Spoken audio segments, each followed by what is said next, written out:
Meus amigos, a partir deste momento vamos abordar um tema que está presente na vida de todos os seres humanos há milhares de anos. Trata-se da barbárie que assola o nosso planeta e que se agravou profundamente na era contemporânea. O que pretendemos a partir desse momento é denunciar a barbárie em que se acha submetida a humanidade ao longo da história. Essa barbárie, ela vem de longe, vem de tempos remotos, mas que atingiu o seu nível mais elevado durante a existência do capitalismo na era contemporânea. E o que eu pretendo aqui enfatizar é a necessidade de defender os princípios da civilização. É importante observar que a humanidade evoluiu até o presente momento do estágio de selvageria ao de barbárie. Algumas pessoas costumam afirmar que já alcançamos um nível de civilização.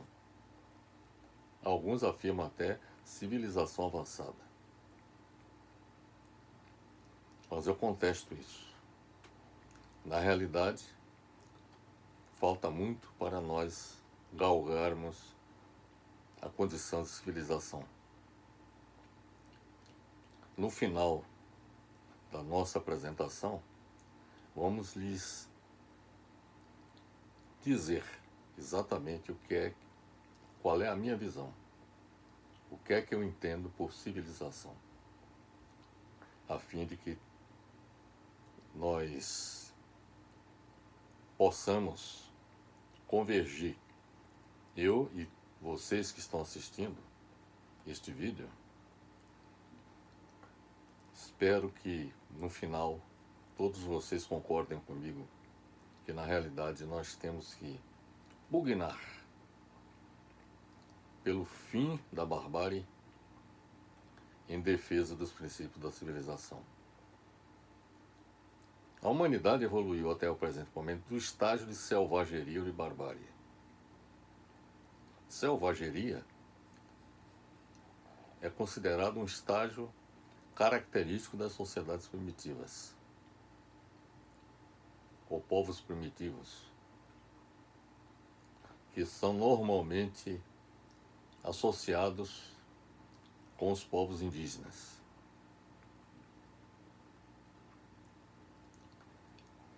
Se diz, inclusive, que os povos indígenas são selvagens,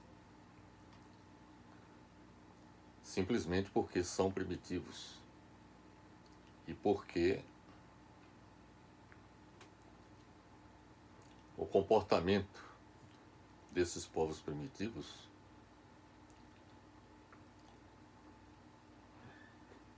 teria essas características, né, de selvageria, né? O termo barbárie tem dois significados distintos, mas ligados entre si. Primeiro, falta de civilização, esse é o primeiro conceito. Barbárie significa falta de civilização, mas significa também crueldade de bárbaro. Barbárie significa crueldade de bárbaro. E isso está muito diretamente relacionado com a figura dos povos bárbaros da antiguidade, na época da dominação do Império Romano, que o Império Romano se considerava civilizado, enquanto que os povos que não integravam vamos dizer assim, um império propriamente dito, que estavam fora dos limites do Império Romano, eram considerados bárbaros.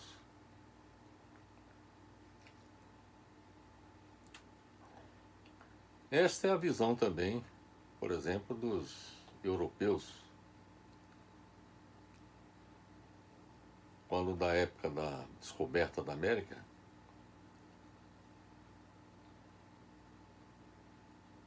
eles taxavam os povos das Américas, os indígenas, as populações existentes e residentes naquela época na América, como povos selvagens, não civilizados. Porque civilizados eram os europeus.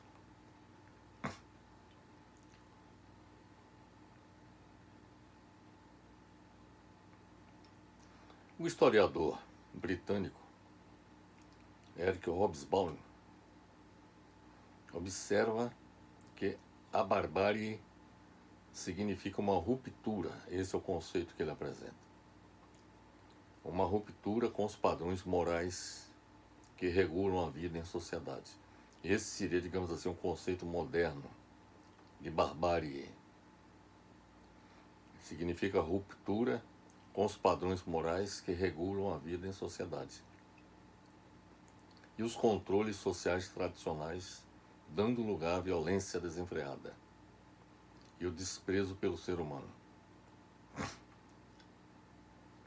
Este é um quadro que nós estamos vivendo, inclusive na vida cotidiana de muitas cidades, de muitos países.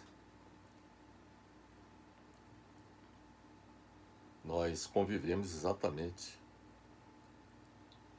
com a ruptura dos padrões morais que deveriam regular a vida em sociedades e também deveriam regular os controles sociais tradicionais. Então, significa uma ruptura em relação aos padrões morais e também uma ruptura em relação aos controles sociais tradicionais, dando lugar à violência desenfreada e o desprezo pelo ser humano.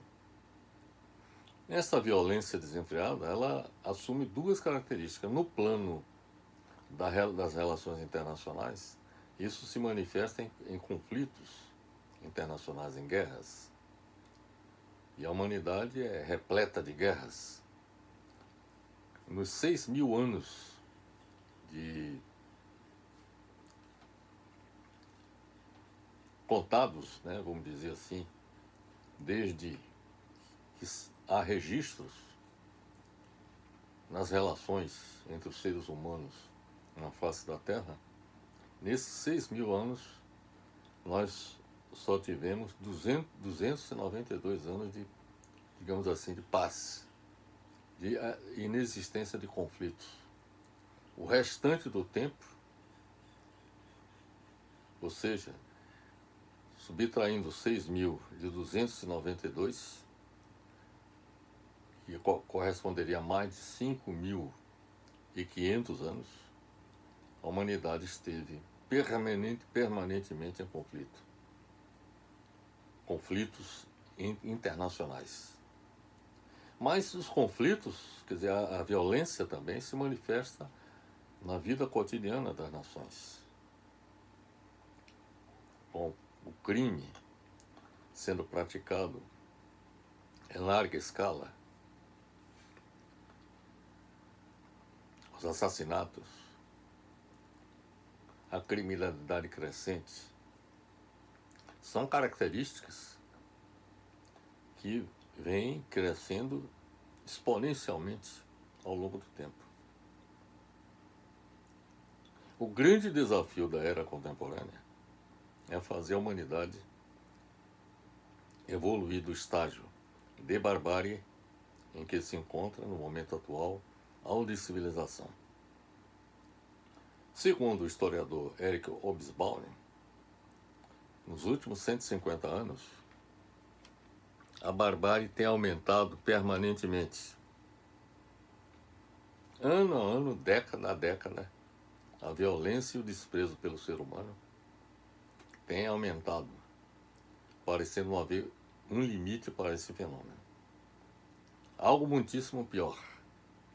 Os homens e as mulheres se acostumaram com a barbárie, já não existindo espanto, estranheza, nem horror frente aos atos desumanos.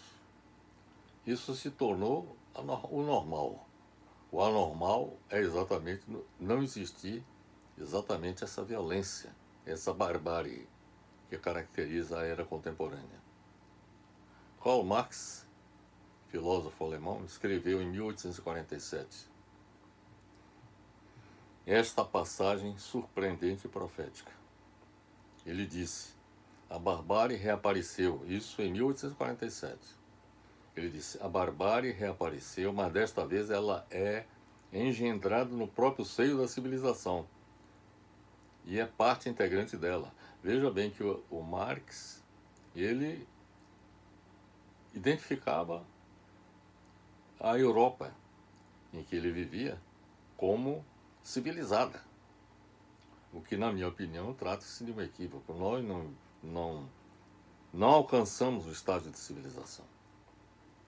O Marx disse: a barbárie reapareceu, mas desta vez ela é engendrada no próprio seio da civilização e é parte integrante dela. É a barbárie leprosa, segundo Marx. A barbárie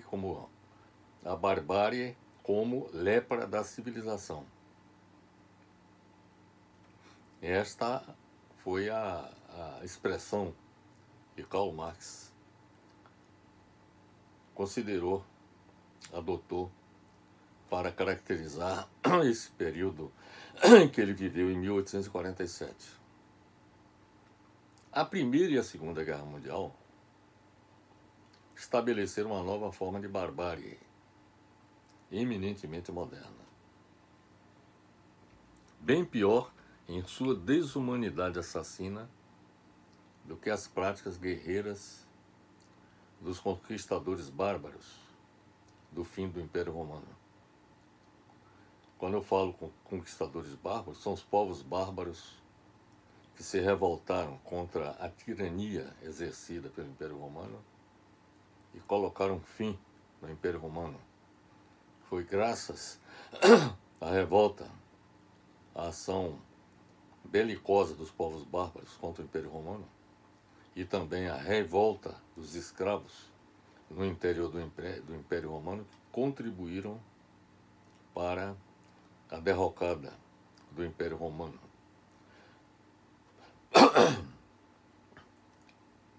Então, segundo Hobsbawm, a Primeira e a Segunda Guerra Mundial apresenta uma forma de barbárie muito pior do que aquela que os povos bárbaros propiciaram com a queda do Império Romano. Ele disse que a Grande Guerra de 1914 a 1918 abre a etapa mais sanguinária da história mundial. Em 1914 começa com sacrifícios ilimitados no afã de eliminar o inimigo. Sacrifício este que incorpora a própria população civil.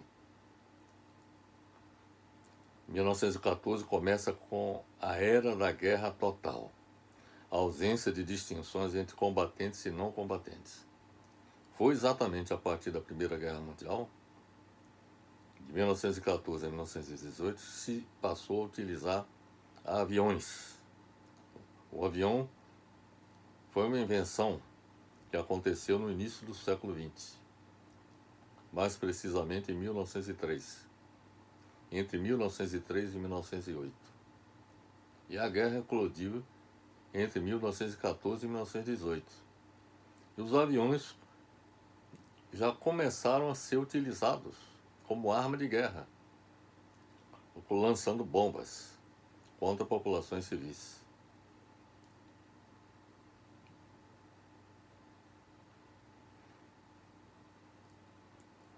Então, os sacrifícios ilimitados apontados por Erich Hobsbawm, no afã de eliminar o inimigo, incorpora a própria população civil. Porque a população civil, até antes da Primeira Guerra Mundial, não se envolvia diretamente nos conflitos. A guerra acontecia distante das cidades. Havia campos de batalha, então se falava até em front, quando se dizia que alguém foi para o front, ou seja, se deslocou exatamente para o cenário da guerra, que não era rigorosamente as cidades. Mas a partir da Primeira Guerra Mundial, com a utilização de aeronaves, passaram a lançar bombas contra a população civil. E aí passou a não haver distinção entre combatentes militares e não combatentes população civil. A despeito das reiteradas intenções de todos os países do globo em manter a paz mundial, o século XX foi palco de duas grandes guerras. Na Primeira Guerra Mundial morreram cerca de 9 milhões de pessoas. Apenas 20 anos depois, eclodia a Segunda Guerra Mundial, que matou entre 40 e 52 milhões de pessoas. Além disso, a violência dos conflitos em nossa época não tem paralelo na história. As guerras do século XX foram guerras totais, contra combatentes e civis sem discriminação. O historiador Eric Hobsbawm, repito novamente, ele complementa na sua obra em A Era dos Extremos. Sem dúvida, o século XX foi o século mais assassino que temos registro, tanto na escala, frequência e extensão da guerra, que o preencheu, mal cessando por um momento na década de 20, como também pelo volume único das catástrofes humanas que produziu, desde as maiores fomes da história, muita gente morreu de fome, até o genocídio sistemático, como é o caso, por exemplo, do povo judeu, praticado pelo nazismo. O século XX é considerado o século de sangue. Nunca na história da humanidade se derramou tanto sangue humano quanto durante todo o século XX. Aí já incluindo a Primeira Guerra Mundial, a Segunda Guerra Mundial, a Guerra Fria, que, na minha opinião, corresponde à Terceira Guerra Mundial.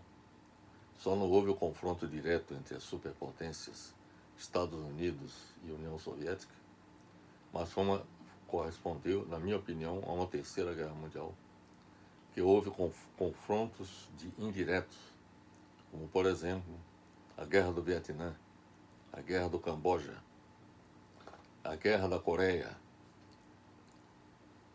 em que houve intervenção norte-americana, mas China e Estados Unidos não se degladiaram com China e União Soviética, não se degladiaram com os Estados Unidos.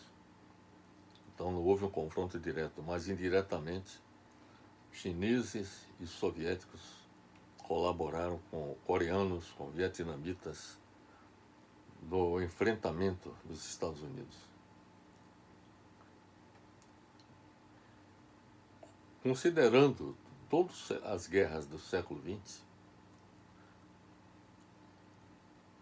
foram mortas 187 milhões de pessoas. 187 milhões de pessoas.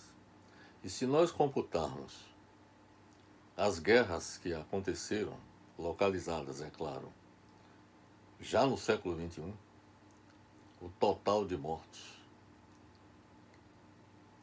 ultrapassou 200 milhões de pessoas, ou seja, uma população correspondente à do Brasil teria sido assassinada pelos conflitos internacionais durante o século XX e a primeira parte do século XXI, que nós estamos vivenciando no momento.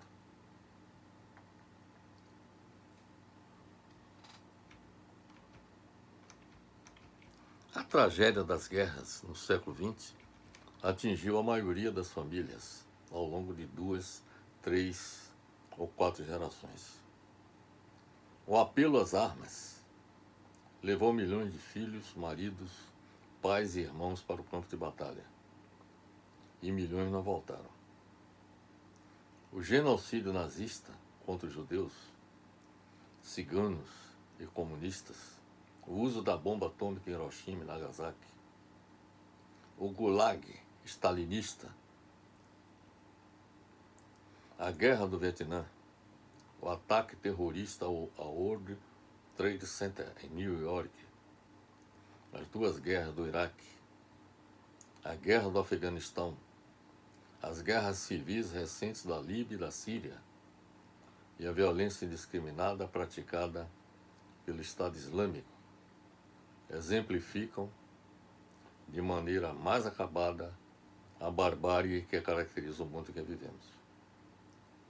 O socialismo, que foi construído na União Soviética e em outros países,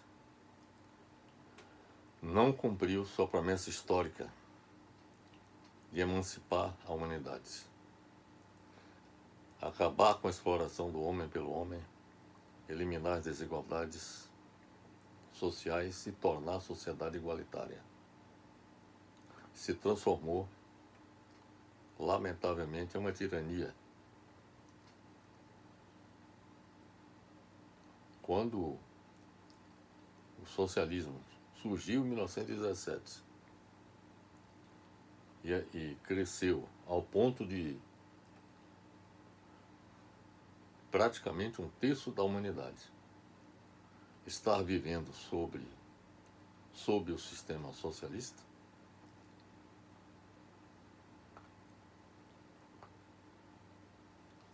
houve um início de esperança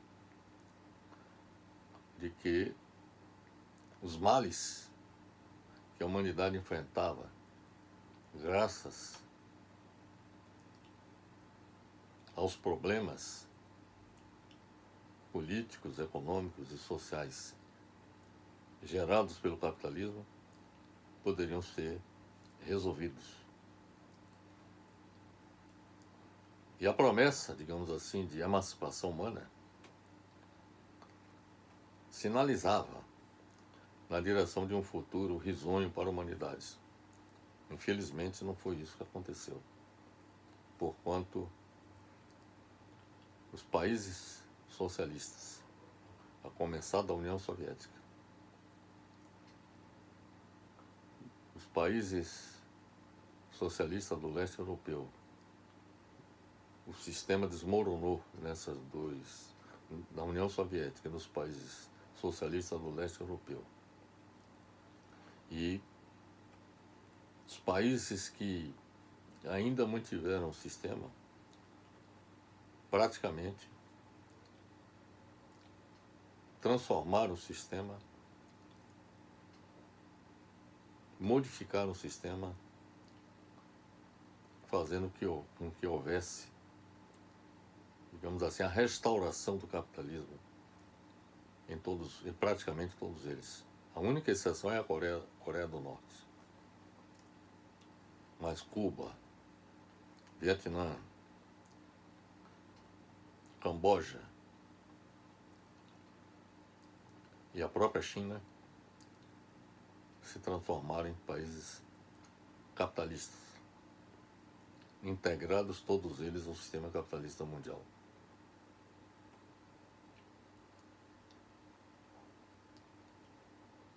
No século XX, é importante observar que as crises do capitalismo resultaram sempre em revoluções sociais. É um outro aspecto também que é importante observar. Visando a derrubada do sistema capitalista, como ocorreu na Rússia em 1917, com a implantação do sistema socialista, ou em contra-revolução. Houve revoluções violentas, como a Revolução Russa, a Revolução Chinesa, a Revolução Cubana. Então a violência esteve presente em todos esses momentos da história. E além das revoluções, tivemos contra-revoluções, com a implantação de ditaduras fascistas, como ocorreu na Itália com Mussolini, e nazi-fascista, como ocorreu na Alemanha com Hitler. A ascensão do fascismo em 1922, tal como a do nazismo de Adolf Hitler na Alemanha em 1933, só foi possível com a colaboração e o suporte financeiro de grandes corporações capitalistas.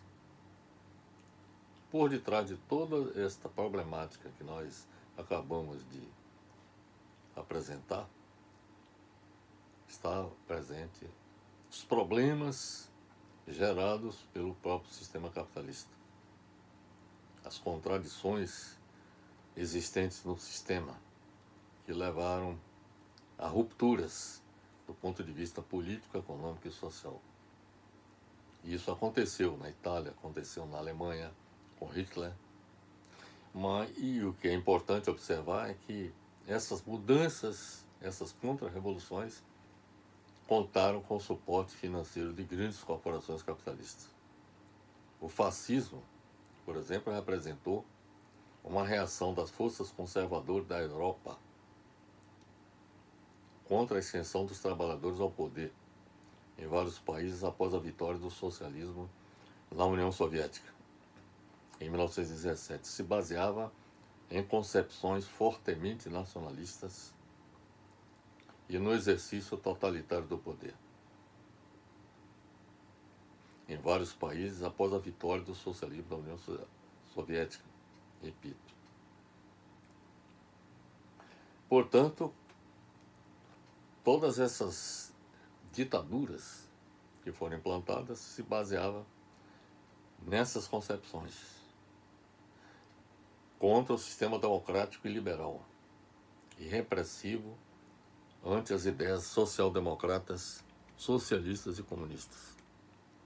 O fascismo, implantado durante as décadas de 20 e 1930 do século XX, se baseava em um Estado forte, totalitário, que se afirmava encarnar o espírito do povo no exercício do poder por um partido único, cuja autoridade se impunha através da violência, da repressão e da propaganda política.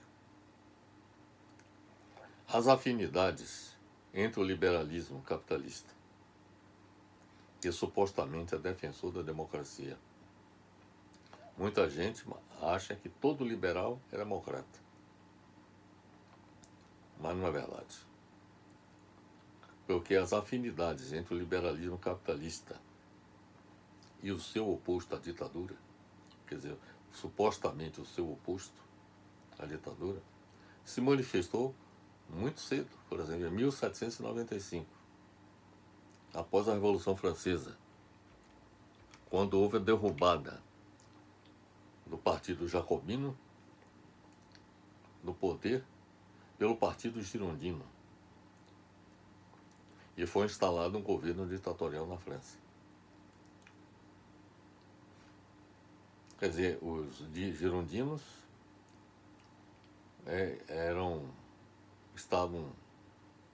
defendiam os interesses da burguesia, que contribuiu para a Revolução Francesa.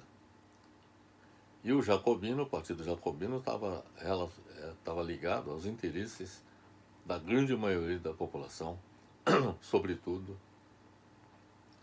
os pobres, os deserdados. E o Partido Jacobino Partido Jacobino, com Robespierre, no exercício do poder, pretendia fazer com que a Revolução Francesa avançasse no sentido de atender os interesses das camadas mais baixas da população. Já os girondinos, que era ligado à burguesia, não concordava com essa visão. E o Robespierre, então, implantou um regime de terror na época da Revolução Francesa, que levou para a guilhotina, matou muita gente na guilhotina, ligada ao antigo regime, ao regime que foi derrubado pela Revolução Francesa, mas também levou à guilhotina muitos daqueles que contribuíram para a Revolução Francesa, inclusive adeptos do Partido Girondino, que era ligado à burguesia. Inclusive o principal líder do Partido Girondino, Danton, foi guilhotinado. Mas, como eu disse, os girondinos patrocinaram um golpe de Estado e implantaram a ditadura. O general Napoleão Bonaparte foi colocado no poder após a reação termidoriana com o golpe de Estado do 18 Brumário em 9 de novembro de 1799, com o objetivo de controlar a instabilidade social na França. Porque com a queda de Robespierre, então, o país ficou um caos. Então, para manter a ordem, convocaram o general Napoleão, que implantou uma ditadura. Da mesma forma que existe afinidade entre o liberalismo capitalista e o fascismo, ou melhor, da mesma forma que existe afinidade entre o liberalismo capitalista e a ditadura, como ocorreu na França,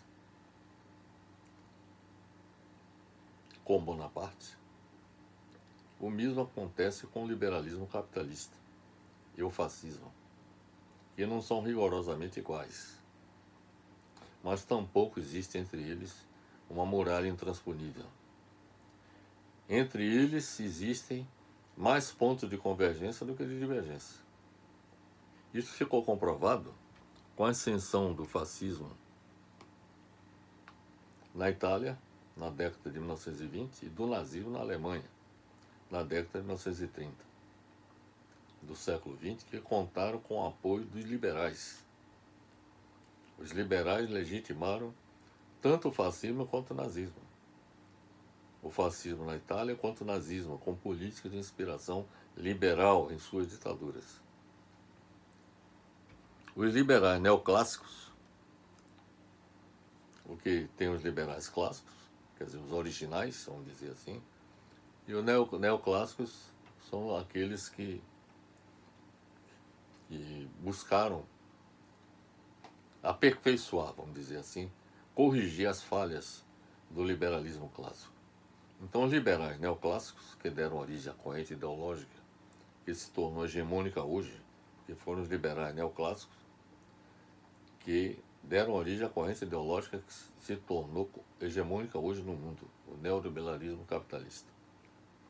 Também defendiam o fascismo e sua variante nazista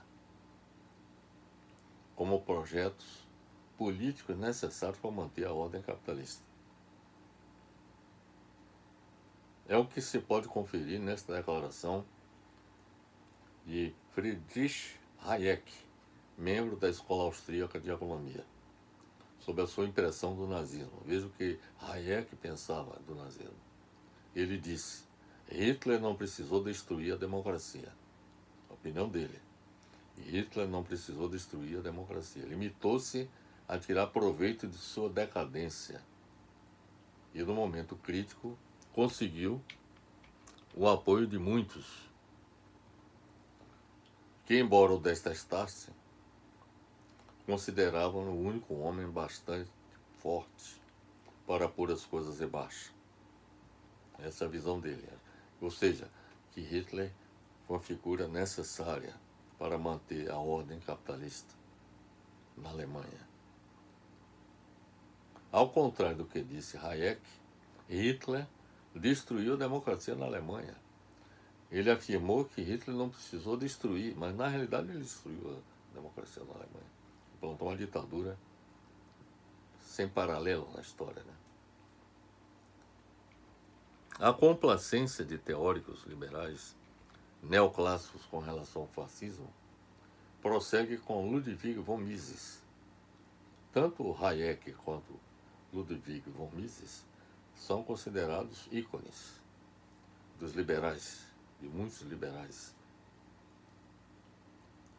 O Mises, ele atuou como conselheiro econômico do governo fascista de Engelbert Dollfuss, na Áustria, na década de 30.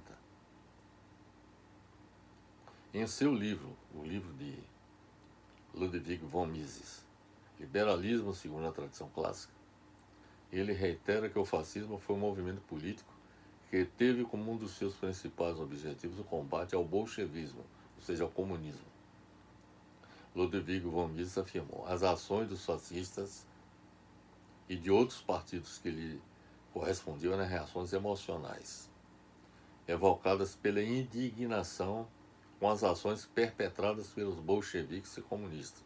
Ele está tentando justificar o que os fascistas fizeram e os nazistas, né? Contra a arma dos bolcheviques, essa é a opinião do Ludwig von Mises. Deve-se utilizar, ele acha que deve-se utilizar, em represália as mesmas armas. Ou seja, ele acha que o que Hitler e Mussolini fizeram estava correto.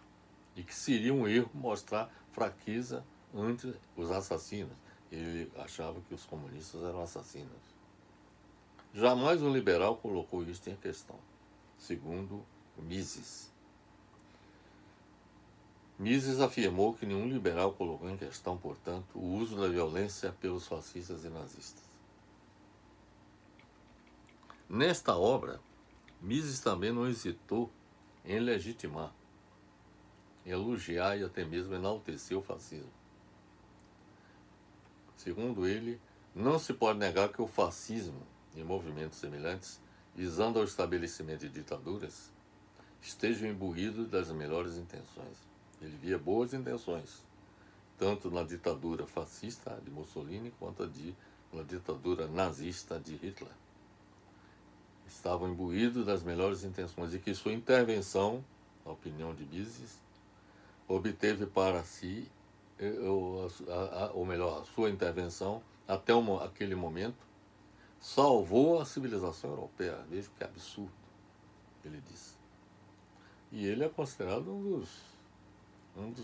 uma das referências para muitos dos liberais que eu conheço. Porém, o que é importante observar é que o mérito, o que ele disse, que o mérito, o Mises disse o seguinte, que o mérito que, por isso o fascismo obteve para si estará inscrito na história. Ele elogiava, né, o comportamento dos fascistas, né? Porém, embora a sua política tenha propiciado, aí já ele opina da seguinte forma: salvação momentânea não é do tipo que se possa prometer o sucesso continuado. Ele não via sucesso continuado naquela política fascista e nazista. O fascismo, segundo o Mises, constitui um expediente de emergência. Ou seja, ele aplaudia o fascismo e o nazismo porque contribuíram para salvar o capitalismo tanto na Itália quanto na Alemanha. Mises, um dos ideólogos do neoliberalismo capitalista, afirmou o absurdo, portanto, de que o fascismo e o nazismo salvaram a civilização europeia. Tem um autor norte-americano chamado Robert Paxton. Ele afirma o seguinte, que o fascismo emerge em busca de algum tipo de renovação nacionalista. Ele escreveu isso no seu livro The Anatomy of Fascism, a Anatomia do Fascismo. Segundo Paxton, o fascismo somente cresce no solo revolto de uma democracia madura em crise, como é o caso dos Estados Unidos atual. Essa é a opinião do Paxton. Essa visão foi abraçada completamente pelo Partido Republicano. E é Paxton que afirma isso. É um escritor norte-americano. Ele disse que o Partido Republicano se define nessa linha fascista. Neste estágio, é abertamente racista, sexista, repressor, excludente e permanentemente viciado na política do medo e do ódio, como aconteceu durante o governo George W. Bush, e que está sendo aprofundado no governo Donald Trump. A ascensão do fascismo, sob o comando de Donald Trump, nos Estados Unidos, resultou fundamentalmente de seu declínio, do declínio econômico dos Estados Unidos e da perda de sua hegemonia na cena mundial em um prazo temporal muito curto. No livro Capitalismo, Hegemonia e Violência na Era dos Drones, publicado pela Springer Nature em 2018, Norman Pollack, que foi professor emérito de História na Michigan State University, afirma que o fascismo nos Estados Unidos, em qualquer estado gestacional, avança contra o povo. Na visão de Pollack, o fascismo é mais do que um arranjo político historicamente temporário, como na Alemanha, Itália, Japão e outros países entre as duas grandes guerras mundiais. Ele disse que o fascismo nos Estados Unidos é um estado social geral. O fascismo foi alavancado nos Estados Unidos com o governo Bush, George W. Bush, e foi mantido, lamentavelmente, pelo governo Obama, quando generalizou-se a violação do sigilo da comunicação e a vigilância intrusa na vida das pessoas nos Estados Unidos. Obrigou-se cada biblioteca a informar ao FBI a lista de livros solicitados, regra que vale inclusive para universidades. E criou-se uma lista de inimigos internos, que, por exemplo, não podem fazer viagens aéreas, e que hoje reúne dezenas de milhares de nomes. Fala-se em torno de 100 mil. Boa parte de dissidentes universitários, pacifistas norte-americanos. Listas como essa são típicas de regimes totalitários. Aos poucos se fecha o cerco a jornalistas, professores, pastores, ativistas e dezenas de outros. Extinguiu-se na prática o direito universal do habeas corpus.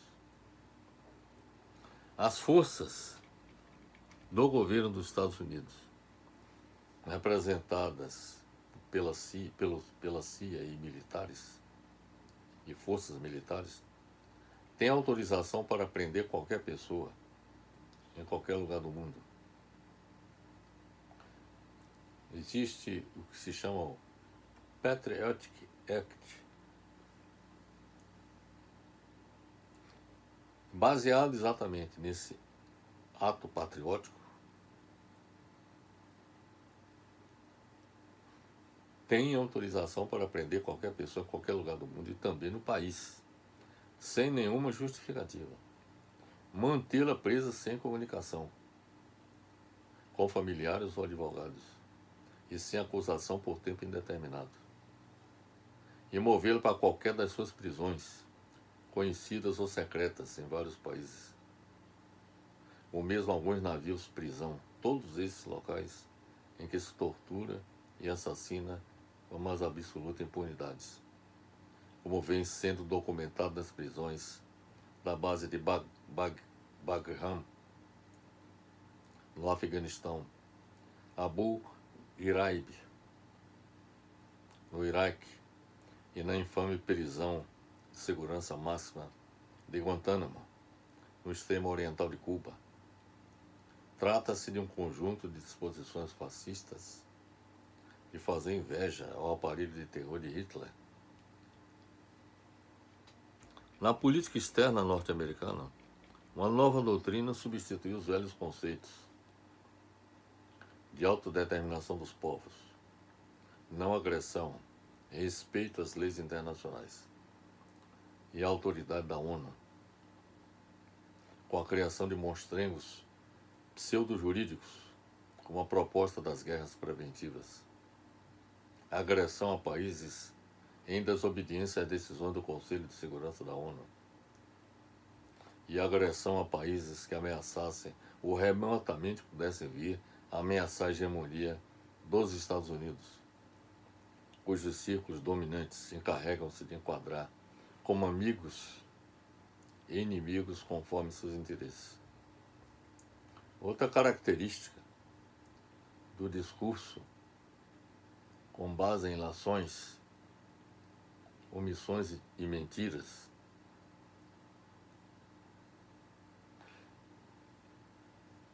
que faz parte do discurso de integrantes do governo dos Estados Unidos, fabricando falsa verdade com base em ilações, omissões e mentiras. Esta foi a forma encontrada para basear a decisão e justificar a invasão do Iraque, do Afeganistão e da Líbia. A origem totalitária do neoliberalismo capitalista resultou do conluio entre liberais e fascistas. É isso que é importante observar. As afinidades entre o liberalismo e o fascismo são bastante evidentes. E a origem totalitária do neoliberalismo tem a ver com isso, com esse conluio entre liberais e fascistas no combate ao socialismo. Na era contemporânea de globalização econômica e financeira, surge o fascismo moderno, ou seja, o neofascismo, não apenas nos Estados Unidos, mas abarcando todo o planeta, inclusive no Brasil, com o governo neofascista de Bolsonaro. Aqui no Brasil também, este conluio entre liberais e fascistas aconteceu, e foi este conluio que possibilitou a vitória de Bolsonaro nas eleições de 2018. E ele governa exatamente para atender os interesses de liberais e de fascistas. O sistema capitalista neoliberal dominante se define pela onipresença de sua ideologia mercantil, que ocupa ao mesmo tempo todo espaço e todos os setores da vida. Esta ideologia reduziu todas as relações humanas em relações mercantis e considera nosso planeta como se fosse uma simples mercadoria. O único direito que o sistema capitalista neoliberal reconhece é o direito à propriedade privada. E o único Deus que ele adora é o dinheiro. A onipresença da ideologia neoliberal, neofascista, se manifesta no culto ao dinheiro, no partido único disfarçado de pluralismo parlamentar. Há uma multiplicidade de partidos políticos, mas todos eles partidários do neoliberalismo. Então, existe um disfarce parlamentar. E também o seguinte, essa onipresença da ideologia neoliberal neofascista se manifesta também na ausência de uma oposição visível e na repressão sob todas as formas contra a vontade de transformar o homem e o mundo. Eis o verdadeiro rosto do fascismo moderno, que é necessário chamá-lo pelo seu verdadeiro nome: sistema capitalista totalitário. O homem, a sociedade e o conjunto de nosso planeta estão a serviço desta ideologia neofascista. O sistema capitalista totalitário realizou o que nenhum totalitarismo conseguiu fazer antes: unificar o mundo à sua imagem. Hoje já não existe exílio possível.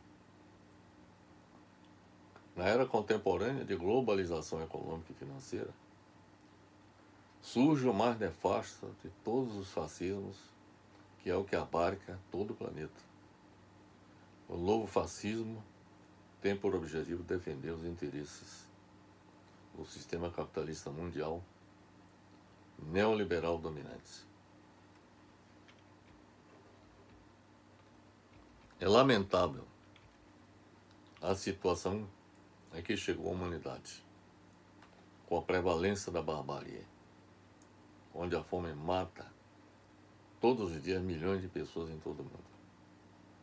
A maior parte das crianças não chega à idade adulta por falta de alimento, enquanto outras comem demais e ficam obesas pelos erros e excessos alimentares, como fazem seus próprios pais. Vivemos em um mundo de contrastes entre o luxo e lixo, riqueza material e miséria. É inaceitável viver um mundo em que nos últimos 6.000 anos da história da humanidade houve apenas 292 anos de relativa paz entre os povos. Associe-se a tudo isto a desmesurada agressão que vem se processando contra o meio ambiente natural, que pode ameaçar a sobrevivência da humanidade diante da perspectiva de uma mudança climática global catastrófica. E para agravar este calvário, a humanidade foi afetada pela pandemia do Covid-19, que já matou mais de 1 milhão de habitantes do planeta.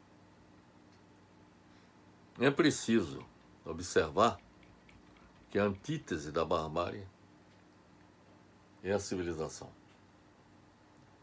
que é considerada o estágio mais avançado que uma sociedade humana pode alcançar. Existem alguns elementos geralmente aceitos por todos sobre o que tornaria uma sociedade civilizada. Vou citá-las aqui. São 7 itens que caracterizam a sociedade civilizada. Primeiro, oferecer segurança garantida para todos os cidadãos, que não devem temer a perda de suas vidas ou ter danos físicos. Isso não existe, mas é claro, né? 2, prover assistência médica da melhor qualidade possível para todos os membros da sociedade. Também nem todos têm acesso ao sistema de saúde em todo o mundo. Terceiro, conceder acesso à comida e água para todos os cidadãos, de modo que nenhuma pessoa passe fome ou sede. Isso também não acontece. Quarto, prover as condições básicas de habitação para todos os cidadãos. Isso também, que tem de gente que mora em casebres precários, e muitos não nem isso, moram na rua. Quinto, possuir um sistema legislativo democrático, cujas leis sejam estabelecidas para preservar o bem-estar da população. Isso não existe também. De modo geral, as leis, o sistema legislativo que existe, é para atender os interesses das classes dominantes. Sexto, prover um sistema educacional que garanta igualdade de acesso à educação de alto nível para todas as pessoas, visando tornar sua população altamente educada. Isso também não existe. Poucas pessoas têm acesso à educação de alto nível em todo o mundo. E, finalmente, o sétimo item é assegurar para a população a liberdade de pensamento, crença, religião, afiliação, expressão e o direito de participar das decisões de governo. Isso também não acontece.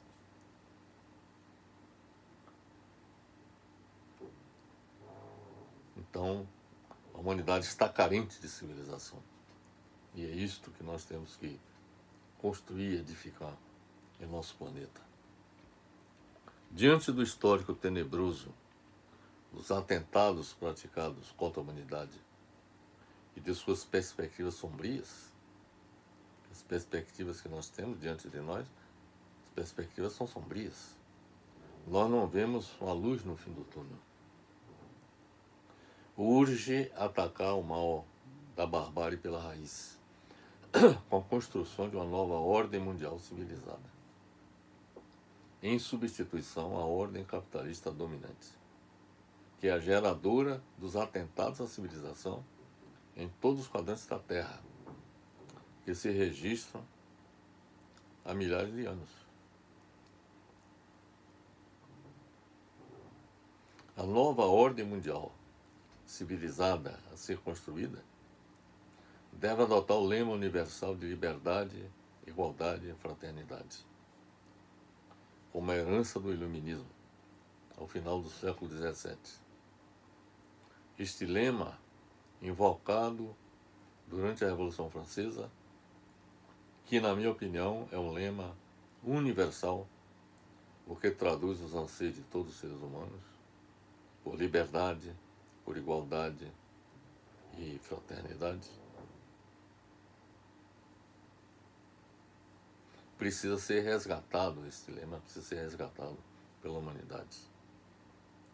Para fazer com que a civilização prevaleça sobre a barbárie, é preciso que as forças vivas, defensoras da civilização, se aglutinem em todo o planeta para se contrapor às forças da barbárie. O futuro da humanidade depende do desfecho deste confronto. Então essa é a mensagem, meus amigos, que eu trago para todos vocês. Há muito tempo eu pretendia abordar esse tema. Que na prática se trata de um desabafo da minha parte diante desta grave situação que todos nós nos encontramos. Precisamos fazer com que a barbárie desapareça da face do nosso planeta e que a civilização se imponha, a fim de que a humanidade possa viver em paz e que o progresso econômico, político e social se realize na face da Terra. Esta é a mensagem que eu trago para todos vocês e espero que todos vocês convirjam comigo nessa preocupação da necessidade de que a civilização se imponha à barbárie em nosso planeta. Um grande abraço para todos.